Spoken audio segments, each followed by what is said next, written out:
Right, next job, bumper issues. If you remember when we first showed you it, it's got cracked bumper there. So luck would have it that, oh no, it's got to be 6 months ago, right? No longer. Yeah. We bought this bumper. We just in it local. It was 80 quid, so we bought it. It's got a little bit of damage on it there, but that can be hopefully heated up and pushed back. I might want to film what I'm pointing at. That there, a little bit of damage there, but it's nothing compared to what this one's got on it. And it's got some nice light guards on it as well. I don't know if I'm going to put them back on there, but it's got them as well. So to get the bumper off, let me just flip the camera. You can see on this one you've got 4 bolts. There's 2 there and 2 down that end. And you've got to undo them, and you've got some that hold here and here. They hold the like inner wheel arches together. So you've got to undo it from there and round there. I'm just trying to. I've got the bolts out from underneath. This has got bolts in it. That's got screws in it. Huh? They're much better easy to get off. Yeah. And then there's 3 clips underneath there. Is this to get these corners off? To get these off, because we change them out, anyway. I know, but you can take them off once the bumper's off. I was just doing it while it was here. Oh, yeah. Manageable light. Right, sorry we don't film any of this, but we've been busy. The bumper's off. You've got 2, 1, 2 there, and 2 over there, which are the main supports of the bumper.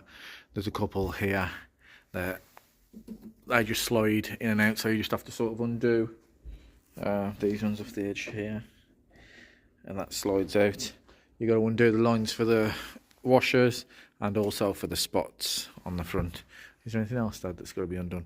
The stuff from the inside of the wheel arches, eh? No, that's it really. Just the wheel arches come down here. Yeah, these look spats. Yeah, they come down there, and you got to unscrew them from the back of the bumper. Them things there.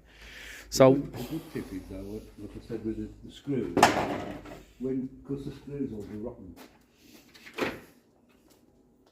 When the screws are all rotten, if you just cut through it with like that. With a flat, turn it into a flathead. Yeah, turn it into a flathead, and the heat as you're cutting through it allows it to come undone easy. So that's an easy way to get that off. So now that is off, we can look at putting the silver bumper on, which we'll spray after. And you can see we need to connect the spots there. We've got the washer jets here, and 2 connectors there and there, which will go onto this. That's your toe hitch. So that goes either side of the bumper when the bumper bracket's on there. The bumper bracket. Yeah, so there are a lot to get off. It's just a nightmare getting to it and getting it off, because a lot of it is seized up and difficult to get to.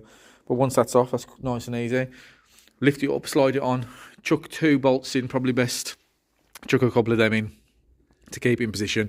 You got to try and get it into these slots at the same time. What also comes off at the same time? Oh yeah, that's your cross member from the front. That one's a bit rotten. Do you know an MOT file to not have it? So wish it goodbye. Yeah, so we'll get this on and go from there.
Right, we just did a time lapse. We were going on. Absolute nightmare because the brackets are bent on this. But looks pretty uniform along the front. So we'll get that painted up, get the number plate on there. We're going to see what we can do with this little lump here. You can see it's at this one, even though it's a replacement, it has had a knock there. We might be able to stand that down, fill it, whatever. These are nice. But the fogs are good on this as well. So all good.